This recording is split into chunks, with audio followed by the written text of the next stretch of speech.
a young educator, I felt like it was really important for me to gain more knowledge and skills to be taken seriously in the field of education. And then I also came into the program with a very specific interest in mind, and that was with my experience working in East Palo Alto with the children there and just knowing the inequities that they faced.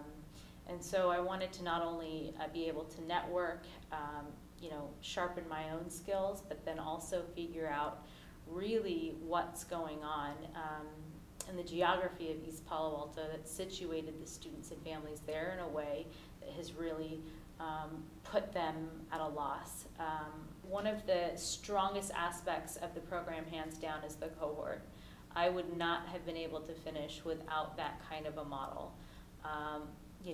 As you're going through the program, a couple people drop out because of other job opportunities that come up, family situations, figuring out it's really not meant for them.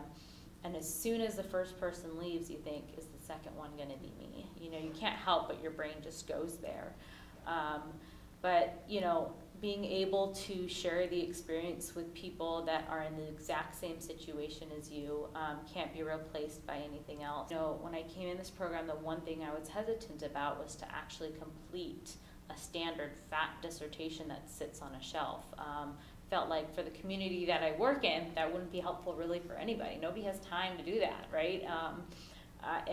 As far as reading it. So Dr. Gabriner came into our classes pretty early on and mentioned, we're open to some other forms of dissertations. And one that he mentioned was a 3-paper format. Number one was still, a historical background on the community of East Palo Alto, because I think that it's not well known by educators in the district and in the high school district.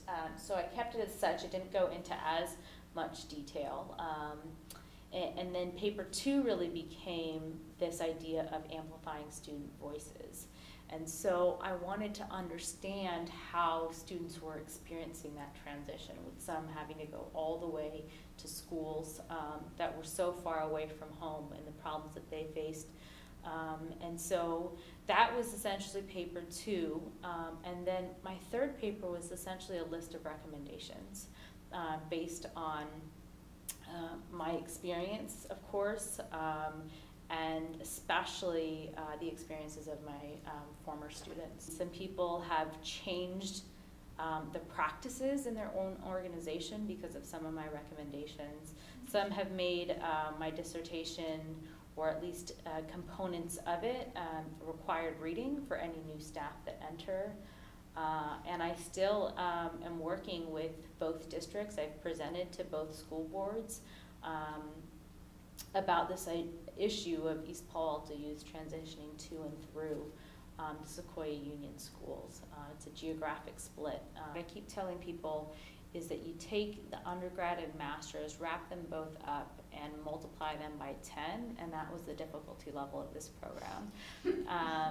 And I don't think in a bad way. I mean, I think it really pushed me to, 1, become a better reader, 2, to definitely become a better writer, and 3, to really become open to different perspectives.